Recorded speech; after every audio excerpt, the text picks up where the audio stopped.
किस्से गलियारों के पेश करते हैं विलियम शेक्सपियर की लिखी कहानी हैमलेट। असल में हैमलेट विलियम शेक्सपियर का लिखा हुआ एक सुप्रसिद्ध नाटक है जिसको कहानी के रूप में पेश किया है महेश शर्मा ने। तो दोस्तों, कहानी शुरू करते हैं विलियम शेक्सपियर की लिखी हैमलेट। लेकिन उससे पहले अगर आप चैनल पर नए हैं तो चैनल को सब्सक्राइब करें, वीडियो को लाइक करें।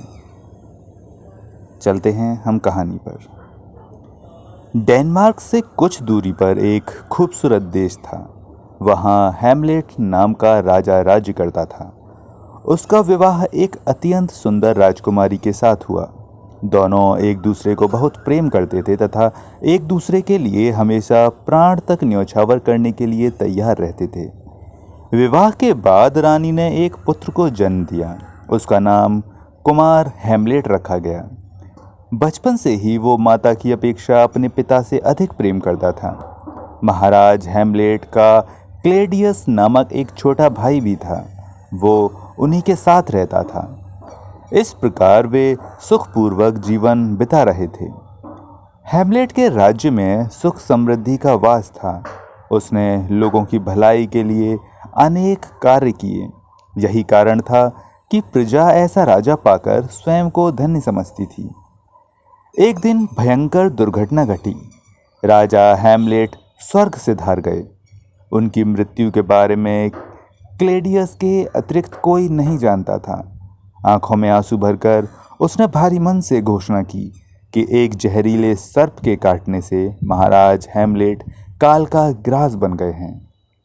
हैमलेट की मृत्यु का समाचार प्रजा पर कड़कती बिजली बनकर गिरा।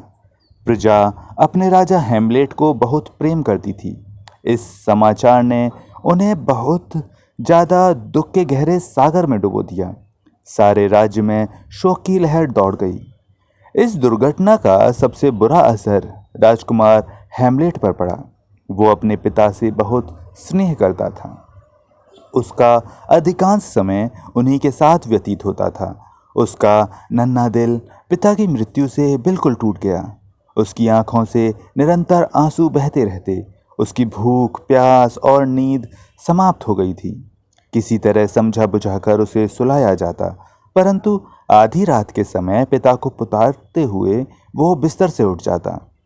उसके बाद सारी रात करवटें बदलते या रोते हुए गुजार देता था। इसी प्रकार 2 महीने बीत गए, लेकिन अब भी उसके दिलो दिमाग पर पिता की छाप ताज़ा थी। एक पल के लिए भी वो पिता को नहीं भूला था। वो उनके कक्ष में जाकर घंटों रोया करता था। अभी वो स्वयं को संभाल भी नहीं पाया था कि एक दिन एक समाचार सुनकर वो आश्चर्यचकित रह गया। उसे अपने कानों पर विश्वास नहीं हुआ। जिस माँ ने जीवित रहते उसके पिता को अधा प्यार दिया था, जो उनके लिए अपना सब कुछ न्योछावर करने को तत्पर रहती थी, उसी ने उसके चाचा क्लेडियस के साथ विवाह कर लिया था। इस बारे में उसने उसे भी कुछ बताना उचित नहीं समझा था। सारा कार्य बड़े गुप्त ढंग से संपन्न हुआ था। ये विवाह किसी भी प्रकार से उपयुक्त नहीं कहा जा सकता था। जहाँ रानी सुंदरता की मूर्ति थी, वहीं क्लेडियस बहुत काला, भद्दा और असामान्य कद काठी का व्यक्ति था। ढूंढने पर भी उसमें कोई गुण नजर नहीं आता था। स्पष्ट शब्दों में कहा जाए तो वो किसी भी तरह से रानी और राज सिंहासन के योग्य नहीं था। परंतु ये बात केवल हैमलेट समझता था। रानी ने तो इस ओर से अपनी आंखें मूंद रखी थी। रानी ने इस विवाह के लिए बहुत जल्दी अपनी स्वीकृति दे दी थी। वही बात हैमलेट को सबसे अधिक चुभती थी। उसके पिता को गुजरे अभी 2 महीने ही हुए थे और उसकी माँ ने दूसरा विवाह कर लिया था। पति के लिए उसकी माँ के मन में जो प्रेम था, जो समर्पण भाव था, वो इतनी जल्दी कहाँ लुप्त हो गया। इस बात ने हैमलेट को चिंता में डाल दिया। एक दिन हैमलेट अपने कक्ष में बैठा पिछले कुछ महीनों की घटित घटनाओं के बारे में सोच रहा था। तभी एकाएक उसके मस्तिष्क में एक विचार कौंधा। इस विवाह के पीछे कहीं कोई षड्यंत्र तो नहीं है। उसने पुनः सभी कड़ियों को जोड़ा और सिलसिलेवार सोचने लगा। सबसे पहले जहरीले सर्प के काटने पर मेरे पिता की मृत्यु हुई। परंतु इसके बारे में केवल क्लेडियस को पता था। फिर कुछ दिनों बाद उन्होंने और मेरी माँ ने विवाह कर लिया। कहीं ऐसा तो नहीं कि मेरे पिता की मृत्यु के पीछे इन दोनों का हाथ हो? कहीं इन्होंने ही तो सर्प बनकर उन्हें नहीं डस लिया? राज सिंहासन का लोभ अच्छे अच्छों को बुरा काम करने के लिए विवश कर देता है। अवश्य इन्होंने लोभ में आकर मेरे पिता को मरवा दिया और अब वे इस राज्य को हथिया लेना चाहते हैं। हैमलेट जितना सोचना उतना ही विचारों की गुत्थियों में उलझता जाता। अधिक सोचने के कारण दिन दिन उसका स्वास्थ्य गिरने लगा। शरीर सूखकर कांटे की तरह हो गया, चेहरा पीला पड़ गया, आंखें अंदर की ओर धंस गईं। लोग उसकी हंसी सुनने को तरस गए। उसके स्थान पर अब वो अत्यंत गंभीर और खोया खोया सा दिखाई देता था। एक दिन वो महल के शाही बाग में टहल रहा था कि तभी एक पहरेदार आया और डरते डरते बोला, राजकुमार, कुछ दिनों से मैं महाराज को महल में देख रहा हूँ। अवश्य वो उनकी आत्मा है जो 3 दिन से दिखाई दे रही है। यद्यपि उन्होंने किसी को कुछ नहीं कहा, परंतु उनकी चाल ढाल से लगता है कि वे किसी को ढूंढ रहे हैं। ये बात हैमलेट के लिए किसी आश्चर्य से कम नहीं थी। उसके पिता की आत्मा अभी महल में उपस्थित है, ये जानकर जहां उसे प्रसन्नता हुई वहीं वो सोच में पड़ गया। धीरे धीरे उसे विश्वास हो गया कि हो न हो महाराज उसे ही ढूंढ रहे हैं। अवश्य वे उससे कुछ कहना चाहते हैं। अंततः राजकुमार ने पिता से मिलने का निश्चय कर लिया। उसी रात वो पहरेदारों के साथ उस स्थान पर जा बैठा जहां उसके पिता की आत्मा को भटकते हुए देखा गया था। उसने इस बारे में किसी को कुछ नहीं बताया। आधी रात का समय था। राजकुमार की आंखों से नींद कोसों दूर थी। तभी एक पहरेदार पास आकर धीरे से बोला, वो देखिए राजकुमार, चबूतरे पर महाराज की आत्मा। राजकुमार ने जल्दी से चबूतरे की ओर देखा। राजसी पोशाक पहने एक छाया धीरे धीरे चलती हुई उसकी ओर आ रही थी। चाल ढाल और वस्त्रों से राजकुमार पहचान गया कि ये उसके पिता ही हैं। उन्होंने वही पोशाक पहन रखी थी जो मृत्यु के समय उनके शरीर पर थी। चांद की रोशनी में वे उसे स्पष्ट नजर आ रहे थे। वो पिताजी कहकर तेजी से उनकी ओर लपका। पहरेदारों ने उसे रोकने की बहुत कोशिश की, लेकिन वो स्वयं को छुड़वाकर उस ओर बढ़ गया। जब दोनों के बीच कुछ कदमों की दूरी रह गई, तब उस छाया ने उसे एक एकांत कोने की ओर चलने का संकेत किया। एक पल के लिए तो हैमलेट का चेहरा पसीने से भीग गया। वो सोचने लगा, कहीं वो कोई और प्रेत आत्मा तो नहीं जो उसके पिता का वेश में वहां घूम रही है। कहीं वो उसका कुछ अहित ना कर दे। वो जहां का तहां रुक गया। तभी उसकी अंतरात्मा बोली, राजकुमार, व्यर्थ का संदेह मत करो। इनसे भयभीत होने की कोई आवश्यकता नहीं है। ये तुम्हारे पिता हैं। राजकुमार के मन का भय समाप्त हो गया और वो छाया के साथ कोने में पहुंचा। छाया ने नजरें उठाकर इधर उधर देखा। दूर दूर तक कोई नहीं था जो उनकी बातें सुन सके। आश्वस्त हो जाने के बाद छाया के मुख से पहला शब्द निकला, कुमार, मेरे बेटे। एक लंबे अरसे के बाद अपने पिता की स्नेहयुक्त आवाज़ सुनकर राजकुमार की आंखों में आंसू उमड़ आए। उसका गला रुंध गया। दिल चाहा कि वो दौड़कर पिता से लिपट जाए, उनसे लाड़ करे, परंतु उन्होंने उसे रोक दिया। तब राजकुमार स्वयं को संयत करके बोला, पिताजी, अभी तक आप इस प्रकार भटक क्यों रहे हैं? कौन सी बात आपकी मुक्ति में बाधा बन रही है? क्यों आपकी आत्मा बेचैन है? मुझे सब कुछ स्पष्ट रूप से बताइए। छाया धीरे से बोली, पुत्र, इन सब का एक ही रहस्यमयी कारण है और वो कारण है मेरी रहस्यमयी हत्या। हत्या? ये क्या कह रहे हैं आप पिताजी? चाचा जी ने तो कहा था कि आपकी मृत्यु सर्प के काटने से हुई थी। राजकुमार ने आश्चर्य में भरकर पूछा, कुमार, मेरी मृत्यु सर्प के काटने से नहीं हुई, मेरी हत्या हुई है। तुम्हें यही बात बताने के लिए अब तक मेरी आत्मा भटक रही थी। आज इस रहस्य से पर्दा उठाकर मेरी आत्मा को शांति मिलेगी। छाया शांत स्वर में बोली, परंतु आपकी हत्या कौन कर सकता है? किसने ये नीच काम किया है? आप मुझे बताइए। उस दुष्ट को मैं स्वयं अपने हाथों से दंडित करूंगा। राजकुमार उत्तेजित होते हुए बोला, शांत हो जाओ कुमार, ये कार्य आवेश में आकर करने का नहीं है। तुम मन को शांत करके धैर्यपूर्वक मेरी बात सुनो। राजकुमार कुछ देर तक आंखें बंद करके स्वयं को शांत करता रहा। फिर उसने पिता से सारी बात बताने के लिए कहा। तब छाया सत्य से पर्दा हटाते हुए बोली, कुमार, मेरी हत्या करने वाला कोई और नहीं, मेरा अपना ही भाई है। हाँ, मेरी हत्या क्लेडियस ने की है। जिस दिन मेरी मृत्यु हुई उस दिन मैं सभी दैनिक कार्य निपटाकर शाही बाग में विश्राम कर रहा था। ठंडी हवाओं के कारण मुझे नींद आ गई। उस समय कोई भी मेरे आसपास नहीं था। अवसर उचित जानकर क्लेडियस वहां आया और मेरे कान में विषैले द्रव्य की 2 बूंदें डाल दी। उस द्रव्य के प्रभाव से मेरी नसें जल उठीं और मेरा दिल जोर जोर से धड़कने के बाद शांत हो गया। इस तरह उसने सब कुछ छीनकर भटकने के लिए मुझे इस लोक में ढकेल दिया। कुमार, यदि मुझसे प्यार है तो प्रतिज्ञा करो, तुम क्लेडियस से मेरी मृत्यु का प्रतिशोध अवश्य लोगे। तभी मेरी आत्मा को शांति और मुक्ति मिलेगी। अन्यथा मैं युगों युगों तक इसी प्रकार भटकता रहूंगा। राजकुमार को पहले से क्लेडियस पर शक था। पिता की बात ने उसके शक को यकीन में बदल दिया।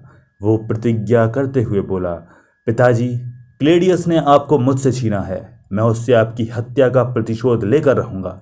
जब तक मैं प्रतिशोध नहीं लूंगा तब तक चैन से नहीं बैठूंगा।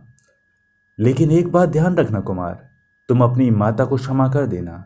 उसने जाने अनजाने जो पाप किया है उसका फल उसे स्वयं ईश्वर प्रदान करेंगे। इसके बाद छाया वहां से अदृश्य हो गई। हैमलेट ने बेचैन होकर पिता को पुकारा, परंतु कोई प्रत्युत्तर नहीं मिला। अंततः वो सिर झुकाए कक्ष में लौट आया।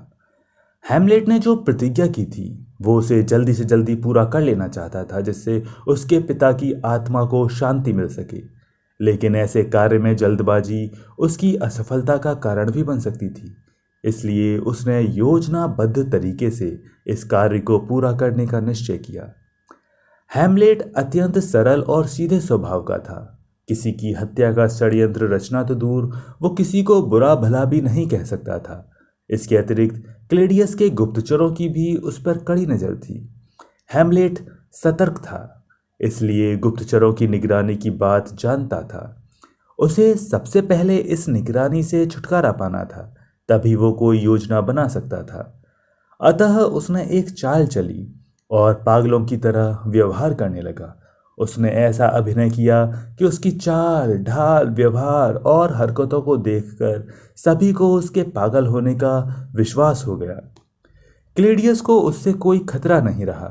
उसे चुनौती देने वाला पागल हो चुका है। इस विचार ने उसे राजकुमार की ओर से लापरवाह बना दिया। इसी के चलते उसने गुप्तचरों को भी निगरानी से हटा दिया। दरबार में एक वजीर था जिसकी ओफिलिया नाम की एक पुत्री थी। राजकुमार उसे बहुत प्रेम करता था, परंतु ओफिलिया उससे दूर दूर रहती थी। सभी ने सोचा कि शायद प्यार में मिली असफलता ने ही राजकुमार के होशो हवास छीन लिए हैं। ये बात हैमलेट के लिए मददगार सिद्ध हो सकती थी। उसने इसका लाभ उठाने का निश्चय कर उसी समय ओफिलिया के नाम एक पत्र लिखा। पत्र की भाषा बहुत ही उलझी हुई और अटपटी सी थी। किसी के लिए भी उसे समझना बहुत मुश्किल था। फिर भी उसका सार केवल इतना था कि वो ओफिलिया से बहुत प्रेम करता था और उसी के कारण उसका ये हाल हुआ है। ओफिलिया ने ये पत्र पिता को और उसने क्लेडियस को दिखाया। उसका रहा सहा संदेह भी जाता रहा। उसने राजकुमार को पूरी तरह से स्वतंत्र कर दिया। अब वो कहीं भी बेरोक टोक आ जा सकता था। हैमलेट ने जैसा सोचा था उसमें वो पूरी तरह से सफल रहा। अब उसने योजना बनाकर क्लेडियस के विरुद्ध षड्यंत्र रचना आरंभ कर दिया।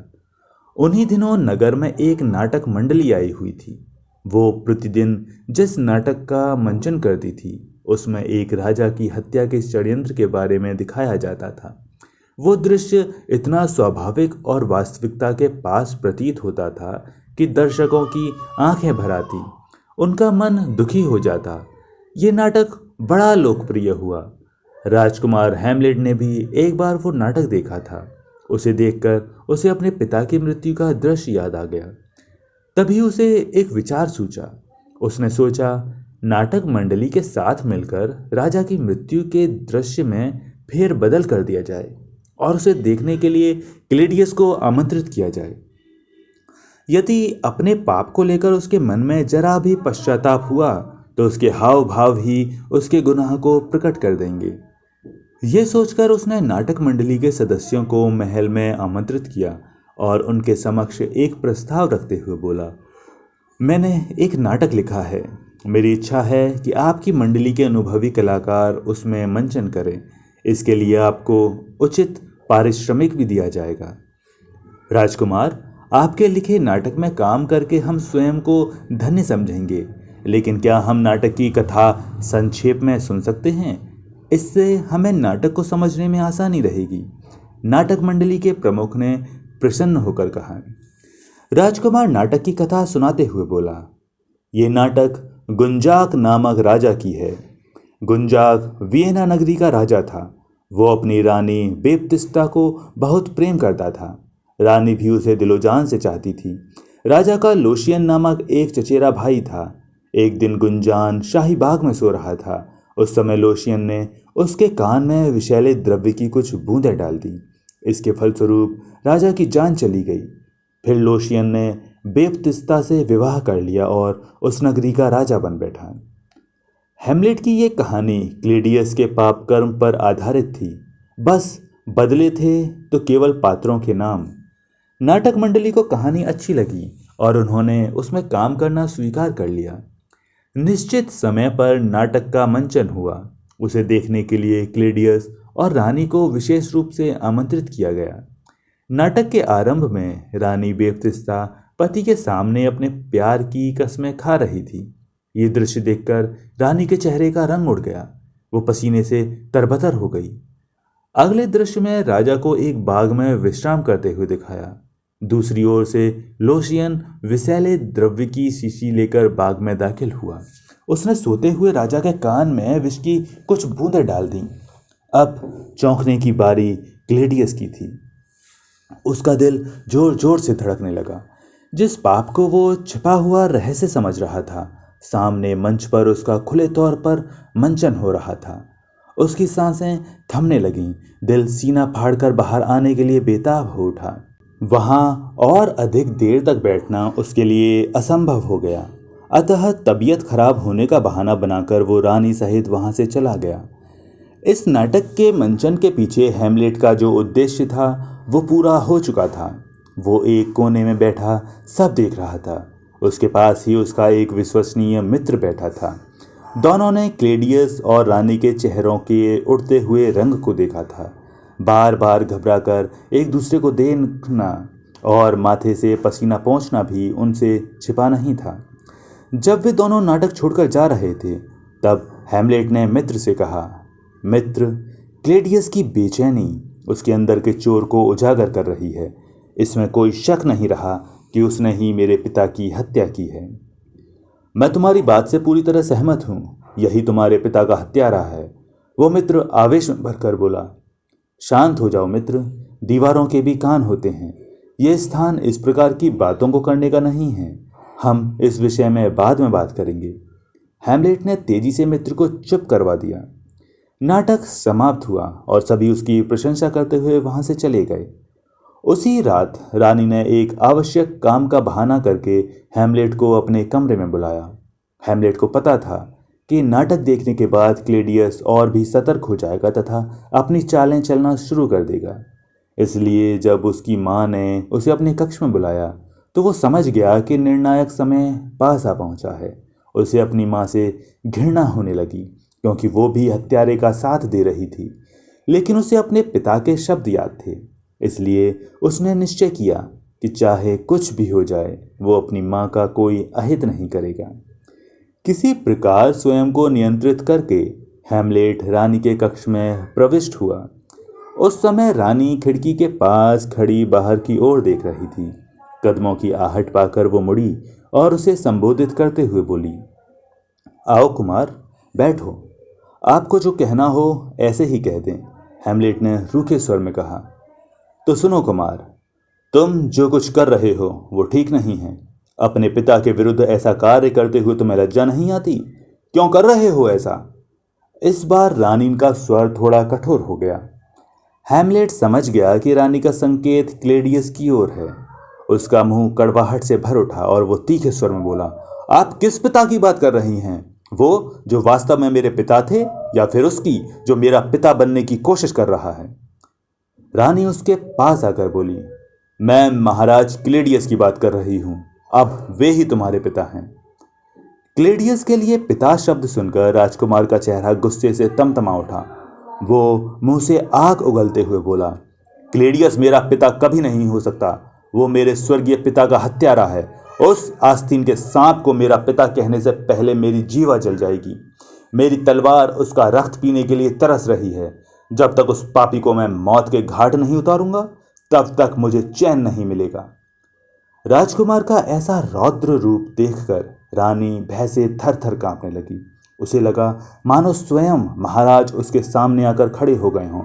वो कुछ कदम पीछे हटी और तेजी से कक्ष से बाहर जाने के लिए मुड़ी, लेकिन राजकुमार ने आगे बढ़कर उसका मार्ग रोक लिया और कठोर स्वर में बोला, रानी माँ, जाने से पहले आपको मेरे एक प्रश्न का उत्तर देना होगा, अन्यथा मैं आपको यहां से बाहर नहीं जाने दूंगा। मैं तेरी माँ हूं। मुझसे ऐसी बात करते हुए तुझे शर्म नहीं आती? मैं यहां से जा रही हूं, देखती हूं तू क्या करता है। यह कहकर जैसे ही रानी ने आगे कदम बढ़ाया वैसे ही राजकुमार ने उसका हाथ पकड़ लिया। रानी ने हाथ छुड़ाने की बहुत कोशिश की, लेकिन असफल रही। राजकुमार का गुस्से से भरा चेहरा देखकर वो पहले ही भयभीत थी। हाथ पकड़ने की घटना से उसका रहा सहा साहस भी जवाब दे गया। वो सहायता के लिए चिल्लाने लगी। तभी बरामदे में लगे पर्दे के पीछे से भी बचाओ बचाओ की आवाजें आने लगी।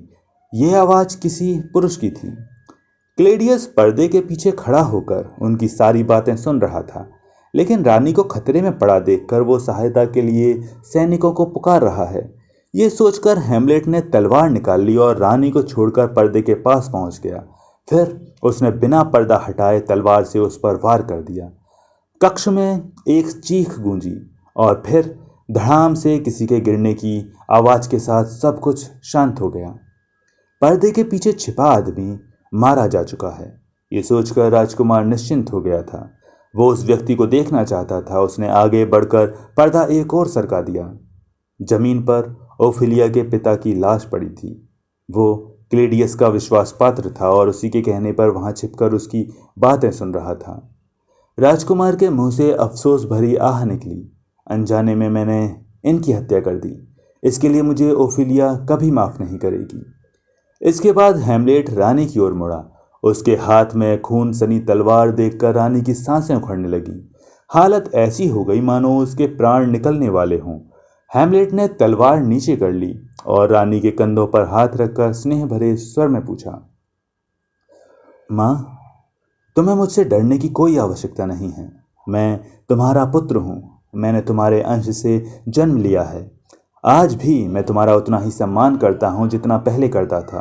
परंतु माँ, यह सच है कि क्लेडियस ने महाराज की हत्या की है। उसके हाथ महाराज के खून से रंगे हुए हैं। उसने सिंहासन पर अधिकार करने के लिए ही आपसे विवाह किया है। उस जैसे पापी और नीच का साथ देकर आप अपने वंश को कलंकित कर रही हैं। राजकुमार की बातें सुनकर रानी की नजरें शर्म से झुक गईं। उसके पास कहने को कुछ भी नहीं बचा था। हैमलेट ने माता का चेहरा ऊपर उठाया और दीवार पर टंगी महाराज की तस्वीर की ओर संकेत करते हुए बोला, देखो माँ, पिताजी हमारी ओर कितनी उम्मीद भरी निगाहों से देख रहे हैं। वे अपने हत्यारे से प्रतिशोध चाहते हैं। वे चाहते हैं कि हम एक साथ क्लेडियस को उसके किए की सजा दें। इस काम में आप मेरी सहायता करेंगी? हैमलेट के मुंह से ये स्नेहपूर्ण शब्द सुनकर रानी की आंखों में आंसू भर आए। उसके मन में ममता का सागर हिलोरे लेने लगा। उसने पुत्र को गले से लगा लिया। हैमलेट उसे सांत्वना देते हुए बोला, तुम चिंता मत करो माँ, मैं क्लेडियस को उसके किए की सजा अवश्य दूंगा। मुझे सिर्फ आपके आशीर्वाद की जरूरत है जिससे मैं। तभी कमरे में एक स्वर गूंज उठा जिसने राजकुमार की बात को पूरा कर दिया, अपने पिता की हत्या का बदला ले सकूं। राजकुमार ने चौंक कर स्वर की दिशा की ओर देखा। वहां उसके पिता की आत्मा खड़ी हुई थी। वो खुशी से चीख पड़ा, पिताजी, आप आ गए, पिताजी। महाराज की आत्मा शांत स्वर में बोली, पुत्र, मैं तुम्हें यहां तुम्हारे कर्तव्य की याद दिलाने आया हूं। तुम्हें अपनी प्रतिज्ञा याद है ना कुमार? तुम्हें क्लेडियस से मेरी हत्या का बदला लेना है। पिताजी, मैं ये बात कभी नहीं भूल सकता। अपनी प्रतिज्ञा पूरी करने के लिए मैं अपने प्राणों की आहुति देने से भी पीछे नहीं हटूंगा। उसे अपने पाप का फल अवश्य भुगतना होगा। राजकुमार उत्तेजित होकर बोला, पुत्र, याद रखना, जब तक क्लेडियस जीवित है तब तक मेरी आत्मा को शांति नहीं मिलेगी। मैं इसी तरह यहाँ वहाँ भटकता रहूंगा। उससे प्रतिशोध ही मेरी मुक्ति का एकमात्र उपाय है। यह कहकर राजा की आत्मा अदृश्य हो गई। रानी आश्चर्यचकित होकर कभी राजकुमार को देख रही थी तो कभी उस स्थान को जिस ओर राजकुमार मुंह करके बोल रहा था। न तो उसे वहां कोई दिखाई दिया, न ही उसने किसी की आवाज सुनी, परंतु उसे अपने चारों ओर सर्द सी एक लहर अवश्य महसूस हो रही थी। उसी के कारण वो थर थर कांप रही थी। हैमलेट जानता था कि रानी महाराज की आत्मा की उपस्थिति से पूरी तरह अनजान है, इसलिए उसने भी इस विषय में उसे कुछ नहीं बताया। वो केवल इतना ही बोला, माँ, आप क्लेडियस से सावधान रहना। जो पापी एक हत्या कर सकता है उसे दूसरी हत्या करने से कोई डर नहीं लगेगा। अगर उसे पता चल गया कि आप मेरा साथ दे रही हैं तो वो आपको भी जीवित नहीं छोड़ेगा। इसलिए जो कुछ भी करना सोच समझ कर करना। ये कहकर वो कक्ष से बाहर चला गया। उधर क्लेडियस को गुप्तचरों द्वारा माता पुत्र के इस मिलन की खबर मिल गई थी। उसने निश्चय कर लिया कि वो कल ही राजकुमार को विदेश भेज देगा। दूसरे दिन प्रातःकाल उसने हैमलेट को बुलाया और कठोर स्वर में बोला, कुमार, कल रात तुमने सबसे वरिष्ठ और वफादार वजीर की हत्या करके हमारे लिए संकट पैदा कर दिया है। इस घटना से प्रजाजन में क्रोध और असंतोष की लहर उठ रही है। इसलिए उचित यही है कि तुम कुछ दिनों के लिए यहाँ से कहीं दूर चले जाओ। मैंने इसका सारा इंतजाम भी कर दिया है। जब यहाँ सब कुछ शांत हो जाएगा तब तुम वापस लौट आना। इसके बाद उसने 2 विश्वसनीय अधिकारियों के साथ राजकुमार को जबरदस्ती जहाज पर चढ़ाकर विदेश भेज दिया। अफसरों को विशेष हिदायत दी गई थी कि मार्ग में अवसर देखकर उसे मौत के घाट उतार दिया जाए। राजकुमार उसके इरादों को भली भांति समझ रहा था, लेकिन वो विवश था। परंतु जाके राखे साइयां, मार सके न कोई। मार्ग में समुद्री डाकुओं ने जहाज पर आक्रमण कर दिया। दोनों पक्षों में भयंकर युद्ध हुआ जिसमें दोनों अधिकारी मारे गए, परंतु डाकुओं का सरदार हैमलेट को पहले से पहचानता था, अतः उसने उसे ससम्मान वापस डेनमार्क भेज दिया। डेनमार्क पहुंचते ही राजकुमार को एक बुरी खबर मिली। पिता की मृत्यु से ओफिलिया को गहरा सदमा पहुंचा था। इस सदमे को सहन न कर सकने के कारण उसने आत्महत्या कर ली। उस समय उसका अंतिम संस्कार किया जा रहा था। इस खबर ने हैमलेट को बुरी तरह से हिलाकर रख दिया। वो विक्षिप्त की तरह तेजी से उस ओर भागा जहां ओफिलिया का शव रखा हुआ था। उसका भाई उसे दफनाने की तैयारी कर रहा था। उस समय क्लेडियस, रानी तथा अन्य दरबारीगर उसकी अंतिम क्रिया में उपस्थित थे। हैमलेट तेजी से भीड़ को चीरता हुआ आया और ओफिलिया के शव से लिपटकर जोर जोर से रोने लगा। उसका भाई एक पल को भौचक्का रह गया। फिर उसे याद आया कि इसी के कारण उसके पिता की हत्या की थी और इसी के कारण आज उसकी बहन उसे छोड़कर चली गई। उसने हैमलेट को पकड़ लिया और लात घूंसों से उसकी पिटाई करने लगा। हैमलेट को पिटते देख क्लेडियस मन ही मन बहुत खुश हो रहा था। वो चाहता था कि आज उसके रास्ते से हैमलेट नाम का कांटा हमेशा के लिए निकल जाए। परंतु तभी कुछ दरबारियों ने आगे बढ़कर दोनों को अलग अलग कर दिया। ओफिलिया का भाई क्लेडियस को संबोधित करते हुए बोला, महाराज, इसी ने मेरे पिता की हत्या की है। इसी के कारण मेरी बहन ने आत्महत्या की है। इसने मेरा घर उजाड़ दिया है। मैं इसे अपने हाथों से दंड देना चाहता हूँ। तुम्हारे आरोप 100% सही हैं, परंतु इसका अर्थ ये नहीं है कि इसे तुम इस प्रकार दंडित करो। मैं तुम दोनों के बीच द्वंद्व युद्ध का निश्चय करता हूँ। इसमें जो विजयी होगा उसे ही जीवित रहने का अधिकार होगा। क्लेडियस ने मन ही मन मुस्कुराते हुए अपना निर्णय दिया। इस निर्णय के पीछे क्लेडियस का कुटिल दिमाग चल रहा था। वो जानता था कि ओफिलिया का भाई की तुलना में राजकुमार अभी बच्चा है, वो उसका सामना नहीं कर पाएगा। द्वंद्व युद्ध में नकली तलवारों का प्रयोग किया जाता था, लेकिन उसने ओफिलिया के भाई को असली तलवार थमा दी। उस तलवार में तेज जहर लगा हुआ था। यदि युद्ध में राजकुमार बच गया तो उसे मारने के लिए क्लेडियस ने एक और षड्यंत्र रचा था। उसने अपने पास एक शाही प्याला रखा जिसमें शरबत के साथ साथ विषैले द्रव्य की कुछ बूंदें भी थीं। युद्ध आरंभ होने से पूर्व उसने घोषणा की कि युद्ध में विजयी होने वाले को वो सम्मान के रूप में शरबत का शाही प्याला पेश करेगा। उसके इस षड्यंत्र से रानी भी अनजान थी। निर्धारित समय पर युद्ध आरंभ हुआ। उसे देखने के लिए सारा नगर रंगभूमि में उमड़ आया था। पहले तो हैमलेट ओफिलिया के भाई पर हावी रहा, लेकिन धीरे धीरे उसने हैमलेट पर प्रहार करने आरंभ कर दिए और फिर उसने उस पर एक प्राणघातक वार किया। हैमलेट ने खुद को बचाने का भरसक प्रयत्न किया, परंतु फिर भी तलवार ने उसके शरीर पर घाव बना डाला। जैसे ही विष हैमलेट के शरीर में गया, उसे भयंकर जलन होने लगी। वो समझ गया कि क्लेडियस ने उसके साथ छल किया है। जहर तेजी से उसके शरीर में फैल रहा था। उसे अपनी मौत दिखाई देने लगी, परंतु मरने से पहले वो अपनी प्रतिज्ञा पूरी करना चाहता था। अतः उसने ओफिलिया के भाई से तलवार छीनकर उसी के सीने में घोंप दी। फिर खून सनी तलवार लेकर उसने क्लेडियस की ओर देखा। उसका ये रूप देखकर रानी भयभीत हो गई। उसने घबराकर शाही प्याला उठाया और सारा शरबत पी लिया। जहर ने अपना असर दिखाया और रानी तड़पते हुए वहीं ढेर हो गई।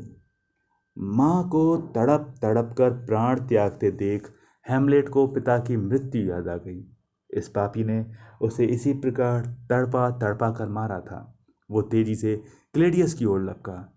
जहर के असर के कारण उसके पैर बुरी तरह लड़खड़ा रहे थे, लेकिन गिरने से पहले वो किसी भी तरह क्लेडियस तक पहुंच जाना चाहता था। उसने सारी शक्ति एकत्रित की और सिंहासन के सामने जा पहुंचा।